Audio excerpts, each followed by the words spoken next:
पल्लारे साइलोले हत्तरीका साइले कस्तो रमाइलो हुने आज त ल्याउ राखम कभर पनि लिए कभर के गर्ने चाहियो कस्तो के गर्ने हो यो राख्नु पर्दैन अरे त्यो त्यसको के काम होला भनेर मैले फाल्देल थिए कहाँ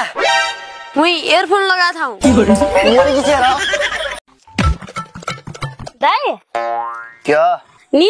मैले एउटा प्रश्नको उत्तरै जाने छैन सिकाइदिन्छस् प्रश्न भन के हो यो सीमा भन्ने को हो मलाई के त सीमा भन्ने को हो ताकि त तेरो पढम लभ लेटर लेखा जस्तो लाग्यो तँलाई चिठी लेख्न सिकायो त्यो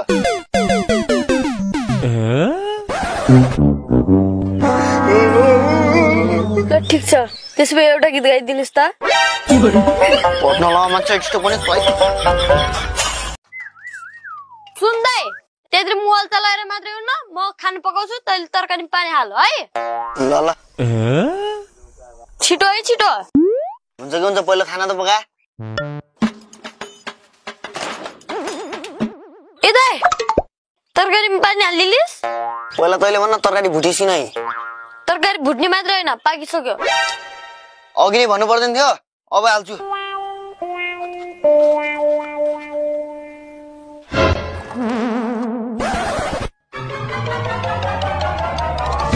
कहाँ जानेस् ल तरकारी पानी हाल भने हैन ए मेरो दाजु तल खेतको तरकारी पानी हाल भने आफूले अन्सु ग्रुप जाने आफूले राम्रोसँग सुन्दैन मलाई भन्छ गोर्खेको कुरी नानी तेरी साथ छ नि त्यो एलिसा तेल तेरो बारेमा एउटा कुरा गर्ने के कुरा गर्नलाई त सिक्रेट म भन्दिन भन्न के कुरा हो मेरो कुरा काट्नलाई थियो एउटा शर्त मात्रै भन्छु भन कस्तो शर्त आज तैले यो सब घरको काम सब एक्लै गर्नुपर्छ त्यसपछि बल्ल भन्छु के छ विचार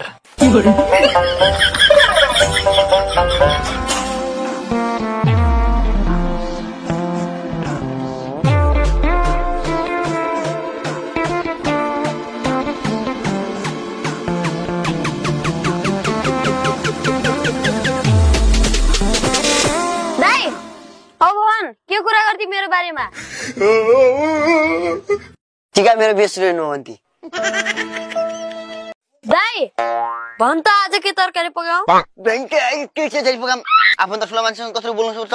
छैन दाइ त भनिरहेको छु र त्यतिले पुग्छ के गरौँ त के मलाई तपाई भन्नु पर्छ तपाई बुझेस अबदेखि मलाई के भन्ने रे तपाई हो अबदेखि मलाई तपाई भन्ने तपाई जा भित्र गएर आलसिन के पका खाना पाकेपछि मलाई बोलाउने